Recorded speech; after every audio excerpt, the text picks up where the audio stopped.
విజయానికి ముందు ప్రార్థన, విజయం తరువాత కృతజ్ఞత. ప్రియమైన సహోదర సహోదరీలారా, మన జీవితంలో యుద్ధంలాంటి పరిస్థితులు ఎదురైనప్పుడు మనం ఎలా స్పందించాలి? ఆ యుద్ధాన్ని గెలిచినప్పుడు మనం ఏం చెయ్యాలి? ఈ ప్రశ్నలకు సమాధానం కీర్తనలు 20 మరియు 21లో మనకు స్పష్టంగా కనిపిస్తుంది. ఈ 2 కీర్తనలు కేవలం కొన్ని శతాబ్దాల నాటి రాజు కథ కాదు, అది మన ప్రతి ఒక్కరి జీవితానికి అద్దం పడుతుంది. కీర్తన 20 యుద్ధానికి వెళ్లే ముందు ఒక రాజు చేసిన ప్రార్థన గురించి వివరిస్తుంది. ఆ రాజు తన శక్తిని, సైనిక బలాన్ని నమ్ముకోకుండా దేవుని సహాయం కోసం ప్రజలతో కలిసి ప్రార్థించాడు. ప్రజలు రాజుతో, యెహోవా నీకు కష్టకాలంలో జవాబిచ్చునుగాక, యాకోబు దేవుని నామం నిన్ను రక్షించునుగాక అని ప్రార్థించారు.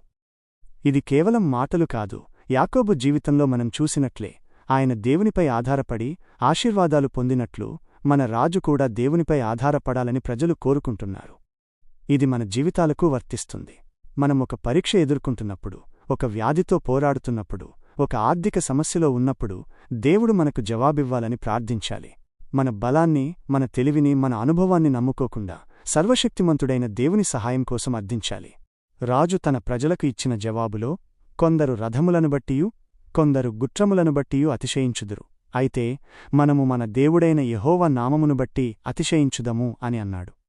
ఈ మాటలు దావీదు తన జీవితంలో ఎదుర్కొన్న అనేక సవాళ్లకు గుర్తుచేస్తాయి. గోలియాతును ఎదుర్కొన్నప్పుడు దావీదు గోలియాతు బలాన్ని, కత్తిని, డాళ్లను చూడలేదు, యెహోవా నామాన్ని మాత్రమే చూశాడు. ఈరోజు మనకు కూడా రథాలు, గుర్రాలు ఉన్నాయి. అవి మన బ్యాంకు బ్యాలెన్స్, మన హోదా, మన భౌతిక సౌకర్యాలు. మనం వాటిని బట్టి గర్వపడుతున్నామా, లేదా దావీదులాగా దేవుని నామాన్ని బట్టి గర్వపడుతున్నామా?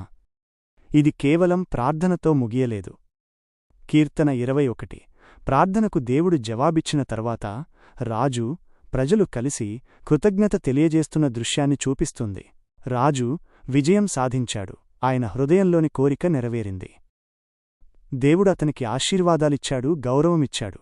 అయితే రాజు ఆ విజయాన్ని తనదిగా అనుకోలేదు. నీ బలము వలన రాజు సంతోషించుచున్నాడు అని చెప్పడం ద్వారా ఆ విజయం దేవుణ్ణి బలమే అని ఒప్పుకున్నాడు.